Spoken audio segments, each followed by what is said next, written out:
El Salmo decía, ¿qué decía el Salmo? El Señor ha hecho maravillas en nosotros, por lo que yo entendí que respondimos, ¿verdad? O el Señor ha estado grande con nosotros y estamos alegres, depende de la traducción que nosotros usemos. Entonces a mí se me pidió que hablar un poquito sobre San Francisco, pero como modelo siempre nuevo para nosotros, para la iglesia. Aquí será bueno que entendamos también que la iglesia tiene como dos niveles. Sí, en el sentido bonito de la palabra. Tenemos la iglesia de tal manera que son como lo que llamamos la jerarquía en la iglesia, pero también tenemos el pueblo de Dios que también es iglesia. Entonces Francisco hablaba era para la iglesia, pueblo de Dios, sí, que somos nosotros, personas sencillas y personas humildes. Entonces no podemos quedarnos solamente que esto es para los padres y esto para ustedes, no. Tenemos que siempre vernos como una iglesia comunidad, como una iglesia siempre peregrina en el mundo y que caminamos siempre hacia Dios. Debe ser un caminar siempre con alegría y con actitud siempre de cambio en nuestra vida. Y sería importante también en ese sentido de cambio que no solamente cambiemos porque a Dios le gusta. Esa no es la idea. La idea es que hay que cambiar porque a usted y a mí nos hace bien. ¿Usted ve? Nos hace bien. Y eso es importante. Cuando usted se porta bien, todo el mundo goza de su buen comportamiento. Si se porta mal, entonces la gente sufrimos su mal comportamiento. Entonces, ese cambio es para bien nuestro, para bien de cada persona. Bien, entonces, viendo a Francisco como un modelo siempre nuevo para la iglesia, lo voy a ver a dos niveles. Uno, inspirado en el Papa Francisco, y el otro en una cuestión que dijo Papa Benedicto XVI en su pontificado. Primero, voy a ver lo que decía el Papa Benedicto cuando a Francisco le pidieron que tenía que reconstruir la iglesia de Dios. Sí, para que entonces vayamos de una vez a lo que yo creo que podemos entender en este momento.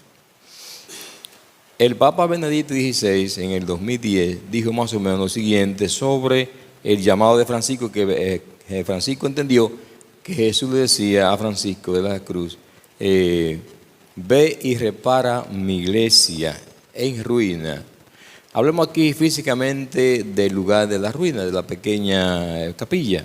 Entonces, ¿qué entendió o cómo lo leyó Benedicto XVI? Dice Benedicto XVI que en su sentido inmediato, San Francisco es llamado para reparar la iglesia en aquella pequeña comunidad. Pero el estado ruinoso en el que estaba el edificio, símbolo de la situación dramática e inquietante de la iglesia en aquel tiempo, con una fe superficial que no conformaba ni transformaba la vida del ser humano, con un clero poco celoso, con el enfriamiento del amor, una destrucción interior de la iglesia que llevaba también una descomposición de la comunidad. Con el nacimiento de aquel movimiento de San Francisco, entonces, hay una propuesta de una iglesia renovada. ¿Qué entiende Benedicto por eso? Que así como a Francisco se le pidió físicamente, mira, renueva el templo que se está cayendo, para que de ahí entonces nazca la nueva iglesia, el Papa dice que así como fue renovada ese lugar, entonces la iglesia de usted y la mía tiene que ser también renovada. Es decir, en el centro de esa iglesia aparentemente destruida, dice Benedicto, en esa ruina estaba el crucificado y hablaba. Llamaba a la renovación, llamaba a San Francisco de un trabajo manual para que reparara concretamente la iglesia de San Damián, símbolo de la llamada más profunda para renovar a la iglesia de Cristo, con una radical fe, con un entusiasmo en el amor a Cristo el Señor. Creo que ahí estamos ya más o menos situados. Es decir, la simbología de un templo físico, llevarlo eso a una iglesia de hombres y mujeres, que así como renovamos ese templo, entonces cada persona debe de entrar a ser renovado por la persona y el mensaje de Jesús el Señor. Dicho eso, entonces, sería importante que nos detengamos en esa dimensión profunda de una iglesia renovada, animada por el amor de Cristo, que lo propone es San Francisco, para que lleguemos entonces ahora a que sea modelo. Entonces, ¿qué viene aquí? Lo que podemos después ir pensando un poco es que ya la renovación aquí ya no es del templo como tal, sino de los corazones de una institución y del corazón de una comunidad que va a ser animada por el amor de Dios. Esa es la primera cosa para situarnos y luego sacar la conclusión. Entonces, como ustedes saben, el Papa Francisco, cuando fue elegido Papa, él se nombró que se iba a llamar Francisco, justamente inspirado ¿en quién? En San Francisco de Asís. Hay otro San Francisco, pero este de Asís. Entonces, el Papa se inspira en él porque ahí está como la grandeza de este hombre, porque es un hombre que entregó todo lo suyo para dedicar toda su vida al encuentro con Dios de una manera pobre y sencilla, no abandonada, pobre y sencilla, para cuidar la intimidad del Evangelio. Francisco de Asís, o San Francisco de Asís, dice el Papa también, que se echó a la espalda toda su riqueza y la repartió a los pobres y se quedó siendo un estilo de vida muy sencillo para compartir la vida suya con la gente más pobre, que eran los leprosos y los pobres de ese momento. Usted dirá, pero ¿y qué tiene eso que ver con el día de hoy? Bueno, después veremos lo que tiene que ver con nosotros hoy. Entonces, en ese despojarse de Francisco, ¿qué salió de ahí? El amor mucho más amplio, el amor a Dios. Un amor también que se extiende a toda la creación como don de Dios. Francisco descubrió que toda la creación es parte o es fundamental del Padre Celestial. Todo da gloria a Dios. No solo el ser humano, sino la creación misma. La ve Francisco también como hermana, como hermano y como una madre. Inspirado en eso es que el Papa Francisco de actual se nombra él mismo como Francisco. Me llamaré Francisco para animar esa parte. Entonces, en ese sentido, el Papa se inspira a Francisco en un cántico que se llama el Cántico de... Déjenme ver cómo se llama el cántico. El cántico se llama algo así, para que ver... el canto de la criatura, para alabar y bendecir a Dios por todo. Entonces, en ese sentido bonito, Francisco se nombra ahí, pero de ahí nace también entonces la encíclica, la Laudato Si, que es la expresión de nuestra madre, la tierra, de nuestra madre, la creación.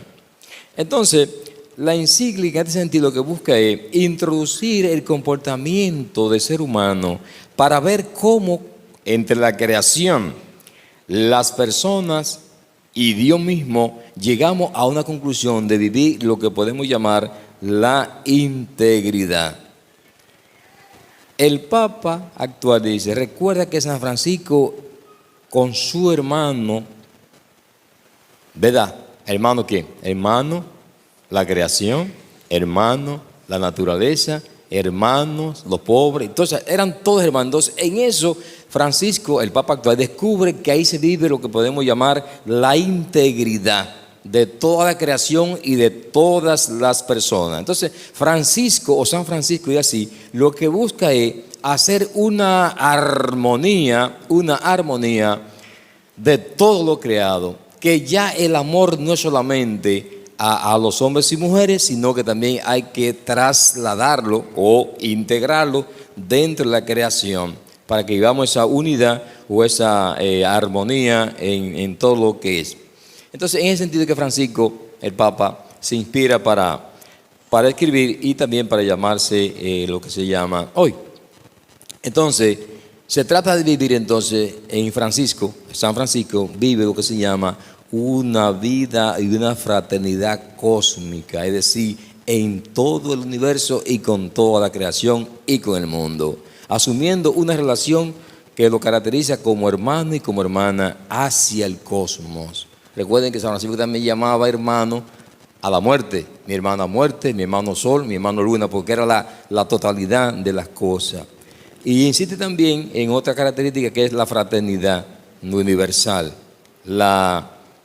Y hay que, dice San Francisco, hay que inclinarse ante la creación, porque somos menores, porque es un don sagrado de Dios, y ahí está como la grandeza y la actualidad de Francisco hoy. ¿Por qué hablamos así de esa cosa? Porque si hablamos de Francisco como modelo de la actualidad y para la iglesia hoy, nadie más que hoy nosotros tenemos claro la defensa, por ejemplo, de los animales, la defensa de la creación, la defensa de la tierra. Entonces Francisco no era que era un defensor exactamente así directo, sino que era que promovía la mirada a la creación y a la naturaleza. Pero entonces hoy ya Francisco es actual en ese sentido porque tenemos muchísimas personas e instituciones defendiendo, por ejemplo, el derecho de los animales, el medio ambiente. Todos son elementos que creemos nosotros inspirados en él, nacen de ahí. Se actualiza hoy porque lo hacemos inspirado en Francisco o en San Francisco para poder sacar un mensaje de un lugar. Entonces es bonito que así es que Francisco se va actualizando en el día de hoy, después de 10 siglos de su nacimiento, ¿verdad?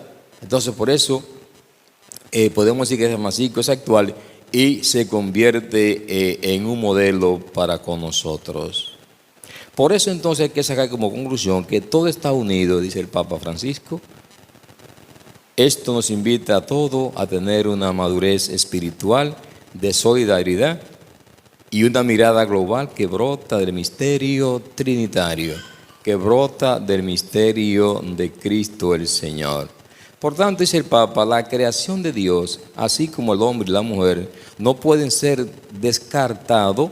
Recuerden la cultura del descarte, que ya yo estoy viejo, para afuera. Entonces dice, no se puede descartar eso, porque eso daña entonces las relaciones humanas, daña las relaciones con Dios y daña la integridad y la fraternidad universal. Dice Papa Francisco, la persona humana, mientras más crece y madura, se santifica cuanto más entra en relación para vivir en comunión con Dios, con los demás y con todas las criaturas. Eso es lo que aquí podemos decir que actualiza a Francisco y lo hace modelo de nuestra iglesia. Entonces, ¿qué podemos sacar como conclusión de que Francisco sea el modelo, o sea, un modelo nuevo para la iglesia hoy? Nuevo, recuerden que lo nuevo siempre va a ser todo aquello que responde a un momento específico, pero también lo nuevo es lo atractivo. Según el tema de hoy, entonces Francisco sigue siendo atractivo para la iglesia de hoy. Lo nuevo siempre va a ser atractivo. Y uno también hace alarde de lo nuevo. Si usted, por ejemplo, compra un zapato nuevo, un vestido nuevo, usted le dice a su amigo, mira, compré un zapato nuevo, ve para que lo vaya a ver, son lindísimos. Y usted hace alarde de lo nuevo. Entonces Francisco hoy se hace modelo para la iglesia y nuevo porque es atractivo. Lo nuevo siempre es atractivo y el modelo es a quien usted va a seguir. Entonces, ¿en qué podemos decir que Francisco es modelo para la iglesia de hoy? Primero, porque es ejemplo profundamente de pobreza y de humildad y de sencillez. Ahí se convierte eso para nosotros en un momento de desafío y también de inspiración. Modelo, desafío e inspiración por la pobreza, la humildad y la sencillez. Recuerden aquí que la pobreza es evangélica. Evangélica y pobreza en este sentido es que usted aprenda a vivir lo más desprendidamente posible. No es que pase hambre, no, es que usted sepa incluso desprenderse de usted mismo. Y la segunda cosa, como ejemplo de Francisco para con nosotros hoy como iglesia, sería el amor y la ternura que hacía gala él, Francisco, de expresar eso por un mandato de Jesús. Amar a Dios sobre todas las cosas y al prójimo como a ti mismo. Francisco se gozaba en eso. Vivía eso en carne propia y con alegría y con gusto, sin tener aparentemente muchos bienes. Entonces, el amarás al Señor tu Dios con toda y el prójimo como a ti mismo sigue siendo profundamente actual. La frase de Jesús, claro, pero Francisco la hizo suya. Ustedes vienen aquí, miren, con todo el respeto que ustedes se merecen, ustedes vienen aquí todito buscando un cariño, un amor, a que el Padre lo trate bien, que el Padre se parezca a Jesús, para usted seguir viniendo a misa. Entonces, ese amor siempre lo buscamos todos los seres humanos. Y Francisco es actual para nosotros por eso, porque nos desafía a que aprendamos eso, a que sigamos viviendo eso. Amarás al Señor tu Dios con todo tu corazón y al prójimo. Usted dirá, bueno, Padre, pues ya nosotros también amamos a Dios. Sí, por eso no hay problema. ¿Usted vive de eso o no? ¿O lo está soñando todavía? Es vivirlo, y vivir lo que usted goza eso. Usted lo vive y lo expresa. La tercera cosa es, el amor para San Francisco no se agotaba simplemente en la naturaleza, ni tampoco se agotaba en la creación, sino que él veía ese amor que hacía sagrado todas las cosas y también penetraba el corazón de cada persona. Lo importante es que San Francisco así ilumina también todo el quehacer de la iglesia a partir del Evangelio. Eso sigue siendo actualmente. Y ustedes también están inspirados, me imagino, en él. Francisco también entendía que el amor constituye un llamado profundo a la atención para toda la humanidad, para que comprendamos mejor al ser humano y no lo destruyamos, sino que estemos constantemente en un ambiente de armonía y un ambiente de acogida y que nos sintamos todos hermanos y hermanas. Eso sigue siendo también actual. Y hoy más que nunca, miren, después del COVID para acá, nosotros tenemos que retomar nuestra vida nuevamente. Seguimos siendo personas recelosas.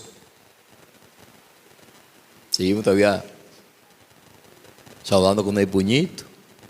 Y el abrazo de la paz se ha convertido en una, para mí solo. Dese en la paz, sí, yo solo. Entonces, no, eso hay que superarlo ya. No hay, entonces hay que actualizar esa parte en nosotros. Estoy diciendo esa cosa aquí porque Francisco proponía eso de la construcción de que somos todos semejantes, somos todos hermanos. Y también sigue presente en nosotros el sentido profundo de que tenemos que aprender a vivir lo que llamamos la integridad humana, la integridad con la creación y la integridad entre nosotros como parroquia y como persona de fe. Y una penúltima cosa, está por ejemplo la clave de la palabra. San Francisco amaba y vivía lo que llamamos la misericordia. La misericordia, miren, en Francisco y en cualquier parte del Evangelio, la misericordia es que usted ponga su corazón en el corazón de aquel que necesita más. La palabra que no me gusta, la voy a usar aquí, la palabra que se usa es que yo ponga mi corazón en la miseria del otro. A mí la palabra miseria no me gusta mucho, pero la voy a usar aquí. Entonces, Francisco practicaba la misericordia con todo el mundo, sobre todo con la gente leprosa. Entonces, eso, para la iglesia de nosotros hoy, la misericordia sigue siendo un punto que hay que reforzar y que hay que valorar y que hay que vivir cada día más. ¿Cómo entendía él? Que a mí me duele el corazón cuando veo que a alguien le falte algo. La misericordia, un corazón inclinado hacia los otros. Y por último, para ver cómo Francisco se convierte en modelo y en ejemplo para la iglesia de nosotros hoy, para nosotros como personas, San Francisco se hizo pobre para los pobres, es decir, se igualó con los demás. Es un desafío para nosotros hoy. Además, dijimos también que se hacía sencillo, simplemente para acoger a todos. Amó la naturaleza, amó también a la ecología, amó y asumió su misión. Lo que hoy necesitamos es hombres y mujeres que asuman su misión, que asuman su responsabilidad. Es decir, Mi misión es a llevar a cabo mi responsabilidad, llevar a cabo mi trabajo que tengo que hacer. Por tanto, el resumen serían de estas cosas que San Francisco de Asís fue un eterno y un enamorado permanente del Evangelio, enamorado permanentemente de los hijos de Dios, sobre todo los más necesitados. Entonces, para que sea modelo nuevo en nosotros y presentes hoy, hay que bajar a esos niveles de la vida humana. Entonces, nosotros humildemente podemos decir que somos personas pobres y que necesitamos también de otros. Y por ahí la iglesia de usted y la mía tiene que inspirarse más, creo yo. Tenemos demasiada gente en este mundo pobre, humilde, personas que no sabemos hacia dónde nos dirigimos. Entonces por ahí podemos ir actualizando cada día más a San Francisco. Y sobre todo inspirado en esta propuesta que el Papa tiene de una iglesia siempre en camino, de una iglesia siempre naciente en nosotros. O sea, por ahí podemos nosotros actualizar a Francisco para renovar la iglesia. No renovar las normas, ¿no? Sino renovar la vivencia entre nosotros. El Señor ha hecho maravilla con nosotros, que así sea.